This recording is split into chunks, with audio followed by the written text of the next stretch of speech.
Some people dream of good things. Very few people stay awake and do them. Good morning. Let's talk about mulch. So I've just mulched my pots because they get terribly dry. Otherwise, obviously, I'm one shy, and I'll finish that one next week. What I'm covering them in this time is duck bedding. I also do wood chip when I have it. So I get that from a wood tree surgeon, a friend of mine. And obviously the potatoes, I'll show you. I've got wood chip, and the paths I do wood chips. Here I do duck bedding around the beds. I have done in the past wood chips for the bedding, but I prefer duck bedding as I've got both. But all the pots have got wood chip because that's what I had. Here got some more duck bedding. It does break down very fast, which is fantastic, because it's chopped straw.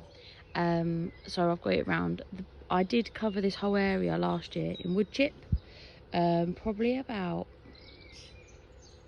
I'm gonna say, like 3 to 4 inches thick of wood chip. I've put some more over the paths this year, but if you look here, we dig down.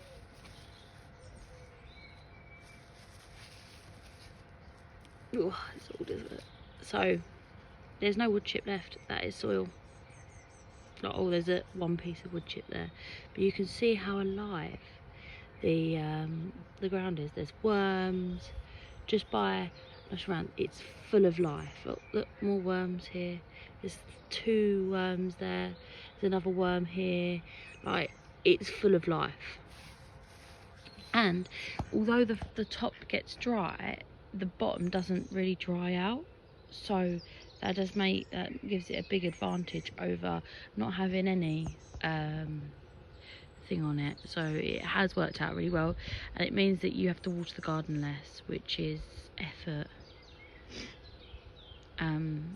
So yeah, you can pile it up. Like, this is rotted down a lot, whereas my tomatoes over here, they got a fresh lot 2 weeks ago, so they're piled up. You can see it's like a little mound, and they need a lot less watering than, say, that tomato there that only has the wood chip over it from last year.